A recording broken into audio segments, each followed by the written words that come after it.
Welcome to this video. आज के इस वीडियो में हम 14 फरवरी 2019 के एडिटोरियल्स को डिस्कस करेंगे। जो पहला एडिटोरियल हम डिस्कस कर रहे हैं उसका नाम है द चीफ स्टैटिस्टिशियन रिप्लाइज। ये इंडियन एक्सप्रेस के एडिटोरियल पेज से लिया हुआ है।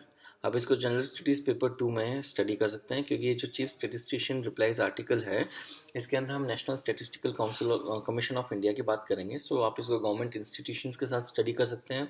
आप इसको जनरल स्टडीज़ पेपर 4 एथिक्स में भी यूज़ कर सकते हैं, क्योंकि अभी बहुत ज़्यादा न्यूज़ चल रही थी that the government is interfering in the functioning of the institutions, और इसलिए इसको आप जनरल स्टडीज़ पेपर 4 के एथिक्स के पेपर के property in functioning of government agencies के अंडर क्लब कर सकते हैं। इस आर्टिकल के कंटेक्स्ट की बात करें तो ये जो आर्टिकल है ये इंडियन एक्सप्रेस में आए हुए 2 दिन पहले आए हुए एक एडिटोरियल के ऊपर बेस्ड है, जिसको हमने अपने प्रीवियस वीडियो में भी कवर किया था। उस आर्टिकल का नाम था because data is a public good. आप इस वीडियो को भी देख सकते हैं, because data is a public good, जो 2 दिन पहले पब्लिश हुआ है, या इस आर्टिकल को भी एक बार पहले रीड करके इस आर्टिकल को अगर आप स्टडी करेंगे तो यू विल सी दैट ये जो आर्टिकल है ये पिछले वाले आर्टिकल के रिस्पॉन्स में लिखा गया है, उसके पॉइंट्स को एक तरीके से काउंटर करता है। ऑलराइट, और ये आर्टिकल ये चीज़ स्टेब्लिश करेगा कि देखिए जो गवर्नमेंट है उसको बहुत ही ज़्यादा हाई रिगार्ड है फॉर नेशनल स्टैटिस्टिकल कमीशन।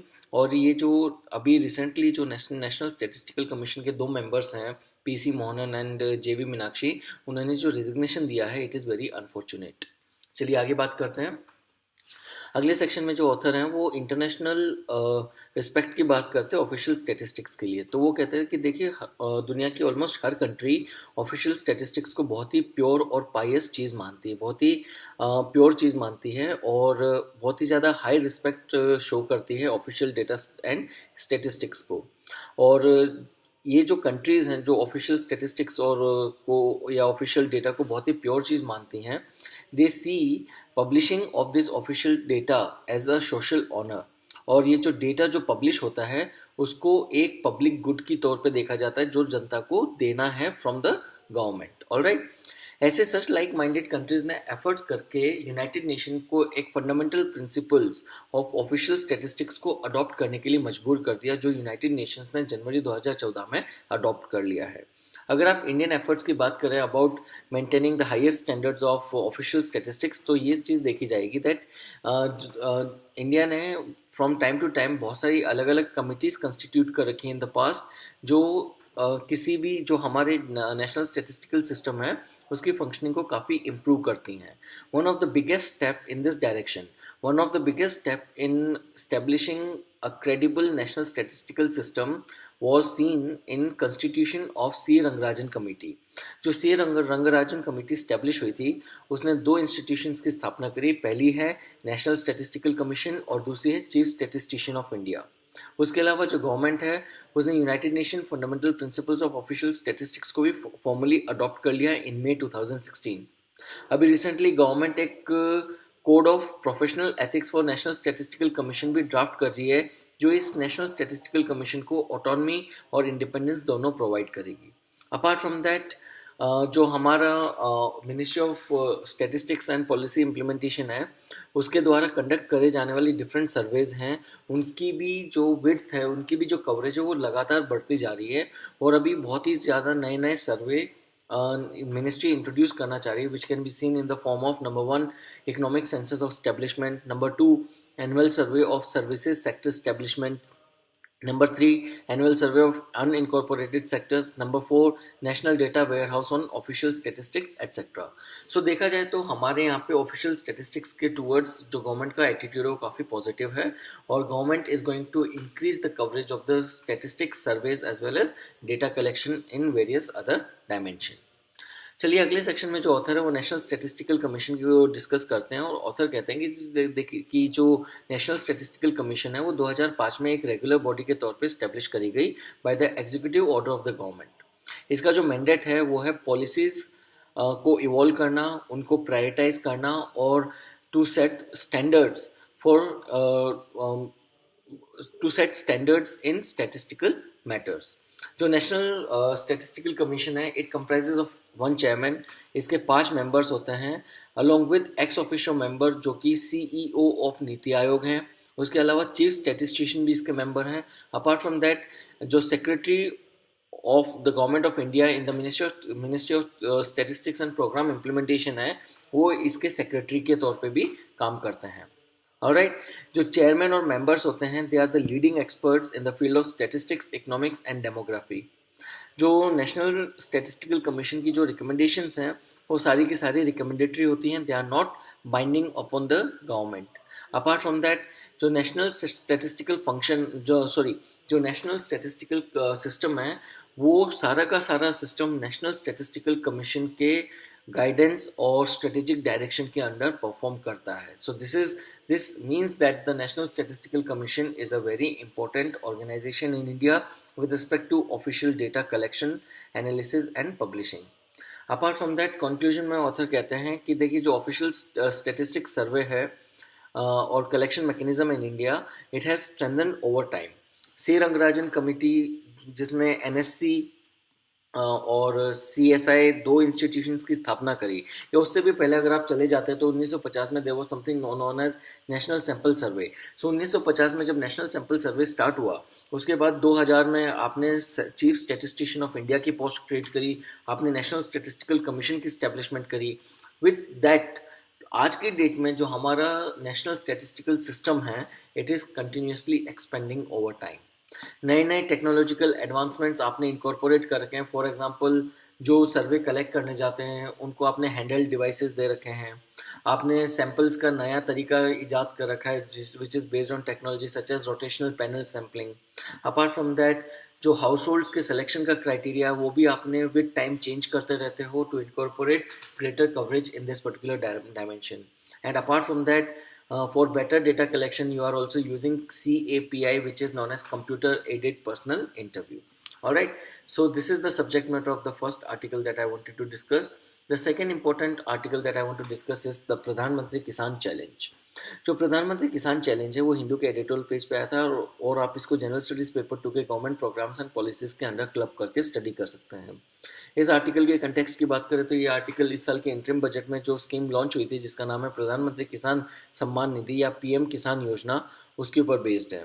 ये आर्टिकल ये चीज़ स्टैब्लिश करेगा कि देखिए जो गवर्नमेंट ने इस स्कीम को इम्प्लीमेंट करने के लिए, फॉर्मुलेट करने के लिए जो मैकेनिज्म यूज़ किया which is top down approach, जो कि बहुत ही हेस्टिली गवर्नमेंट ने ये अप्रोच फॉलो करी है, उसकी वजह से ये जो स्कीम है it is going to be a failure, और इसका जो एग्जैक्ट बेनिफिट है वो फार्मर्स को नहीं मिल पाएगा। चलिए आगे देखते हैं। आगे बढ़ने से पहले जो ऑथर हैं वो प्रधानमंत्री किसान योजना को डिस्क्राइब करते हैं, और जो ऑथर हैं वो कहते हैं कि ये जो स्कीम है इसके अंडर हर लैंडेड फार्मर, ऐसा फार्मर जिसके पास ज़मीन है up to the limit of 2 hectare, उसको हर साल सरकार की तरफ से 6000 रुपये का इनकम सपोर्ट मिलेगा। ये स्कीम एक प्रोग्रेसिव स्कीम है, ये एक स्कीम एक पॉजिटिव स्टेप है, लेकिन फिर भी ये scheme it is going to fail in near future to mitigate India's severe agrarian distress। ये इसलिए क्योंकि आप ये देख सकते हैं कि हमारी कंट्री के जो एग्रीकल्चरल स्टैटिस्टिक्स हैं वो शो कर रहे हैं दैट हमारी कंट्री के अंदर बहुत ही हाई लेवल पे एग्रीकल्चरल डिस्ट्रेस डेवलप हो गया है, जिसको मिटिगेट करने के लिए आपको एक रोबस्ट मैकेनिज्म चाहिए जो प्रधानमंत्री किसान योजना नहीं दे पाएगी। आगे बढ़ने से पहले ऑथर कुछ एग्रीकल्चरल स्टैटिस्टिक्स की बात करते हैं, और ऑथर कहते हैं कि देखिए जो हमारा एग्रीकल्चरल सेक्टर है वो अप्रोक्सीमेटली 50% ऑफ द वर्कफोर्स को एम्प्लॉय करता है, डायरेक्टली ले लो चाहे इनडायरेक्टली ले लो, और agriculture is still the source of livelihood for more than 70% of the population. Apart from that, अभी रिसेंटली कुछ ऐसे इवेंट्स हुए हैं जिनकी वजह से हमने देखा है कि हमारी जो एग्रीकल्चरल प्रोडक्टिविटी और स्टेबिलिटी है दोनों ही बहुत ही नेगेटिव डायमेंशन की तरफ चली गई है। 2014-15 में 2 सक्सेसिव साल हमारे देश में सूखा पड़ा है, ऊपर से आपने एक्सपोर्ट और इंपोर्ट पॉलिसीज को एडहॉक बेसिस पे लॉन्च कर रखा है। There is no permanent export and import policy with respect to agricultural produce. Then there is lack of infrastructure, and lastly there is uncertainty in agricultural markets. Alright, इन सब चीज़ों का जो impact है वो ये भी इस चीज़ में भी दिख रहा है कि जो हमारी एग्रीकल्चरल ग्रोथ रेट है वो बहुत ही इनकन्सिस्टेंट रही है, कभी वो बहुत अच्छी हो जाती है, कभी वो बहुत ख़राब हो जाती है। तो एक फुल प्रूफ मैकेनिज्म आपने कभी इंट्रोड्यूस किया ही नहीं। जैसे 2013-14 में हमारी एग्रीकल्चर ग्रोथ रेट थी 5.6%, वहीं पे 2014-15 में ये इवन नेगेटिव में चली गई, that it became -0.2%। In 2015-16 it was 0.7%। 2014-15, 15-16 ये दोनों ड्रॉट ईयर्स हैं। अगर आप देखें तो ये स्टेटिस्टिक्स में साफ साफ नज़र आएगा कि ये दोनों ड्रॉट ईयर्स थे। 2016-17 में 4.9% थी और वहीं पे 2017-18 में फिर गिर के 2.1% हो गई। यानी हमारी agricultural growth rates are very much erratic, alright. और because there is erratic growth rate, there are inherent structural problems in agriculture productivity and stability. हमारा एग्रीकल्चर सेक्टर बहुत ही बुरे दौर से जा रहा है और उसकी वजह से बहुत ज़्यादा एग्रीकल्चरल डिस्ट्रेस क्रिएट हो रहा है हमारी कंट्री में। चलिए अगले सेक्शन में जो ऑथर हैं वो प्रधानमंत्री किसान योजना को हमारे एग्रीकल्चरल स्टैटिस्टिक्स के साथ कंपेयर करते हैं और चेक करते हैं कि वेदर ये जो पीएम किसान स्कीम है ये फार्मर्स की लाइफ को और बेहतर बनाएगी या नहीं बनाएगी। तो ऑथर कहते हैं कि देखिए जो कैश ट्रांसफर्स हैं वो तभी बहुत ही सक्सेसफुल होते हैं जब वो फार्मर को एडिक्वेट परचेजिंग पावर प्रोवाइड करते हैं ताकि फार्मर अपनी बेसिक नेसेसिटीज़ को फुलफिल कर पाए।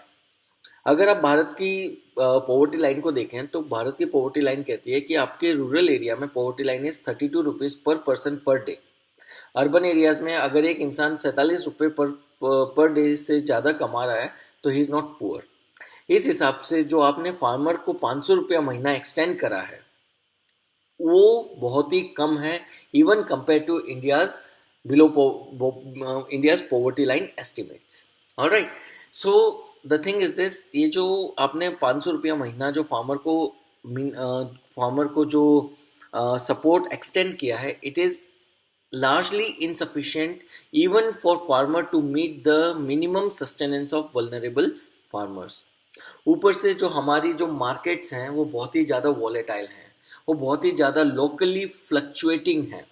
हमारे एक एरिया में एक्सेसिव एग्रीकल्चरल प्रोडक्शन की वजह से उस कमोडिटी के प्राइसेस बहुत ज़्यादा गिर जाते हैं, वहीं पे दूसरे एरिया में जो कमोडिटीज़ हैं उनके प्राइसेस काफ़ी हाई लेवल पे हैं। तो ये जो स्कीम है, जो आपकी इनकम सपोर्ट स्कीम है, ये लोकल लेवल इन्फ्लेशन के साथ में लिंक्ड होनी चाहिए। वहीं पे अगर आप प्रधानमंत्री किसान योजना को देखें तो it is not linked with the local level inflation और it is going to be a failure in near future, क्योंकि ऐसा एक इंसिडेंट पास्ट में हो चुका है। राजस्थान गवर्नमेंट ने अपने जो गरीब लोग थे उनको केरोसिन प्रोवाइड करने के लिए क्या स्कीम लॉन्च करी। उन्होंने स्टार्ट किया कि जो गरीब लोग हैं आप उनको केरोसिन न देकर उनके अकाउंट में पैसा भेज दो और वो मार्केट प्राइस पे केरोसिन को प्रोक्योर करेंगे। लेकिन क्योंकि आपने जब गरीब लोगों को पैसा दिया तो गरीब लोगों को पैसा देने के बाद में केरोसिन की डिमांड इतनी बढ़ गई कि केरोसिन की मार्केट प्राइसेस ही बहुत शूट हो गई and it shot much more than what was the amount that was given in the form of DBT, alright। apart from that it is also seen that हमारे यहाँ पे जो tenancy records हैं वो बहुत ही ख़राब हैं, कोई डिजिटलाइजेशन नहीं है लैंड रिकॉर्ड्स का, there is no identification of the beneficiaries and this all things will result into further prevention of Pradhanmantri Kisan Yojana from being a grand success. अगर आप कंक्लूजन की बात करें तो प्रधानमंत्री किसान योजना एक बहुत ही एम्बिशियस स्कीम है और इसके पास बहुत पोटेंशियल है कि ये बहुत ही सिग्निफिकेंट वेलफेयर आउटकम्स को प्रोवाइड कर पाए। लेकिन क्योंकि ये स्कीम टॉप डाउन फॉर्मेट में इम्प्लीमेंट होगी, क्योंकि ये स्कीम बहुत ही हेस्टिली, बहुत ही जल्दबाजी में बनाई गई है, इस वजह से it is going to be a great failure in near future because it does not take into consideration governance constraints. इसको अगर आपको सक्सेसफुल बनाना है तो अभी भी समय है, बैठ के इसको रीशेप करिए in a manner which is bottom up strategy, in a manner which is well plan and well implemented. Only then Pradhan Mantri Kisan Yojana is going to be a wonderful scheme. Otherwise, it will be yet another failure like the one that is kerosene policy of Rajasthan. Alright, so this is the subject matter of the second important article that I wanted to discuss with you.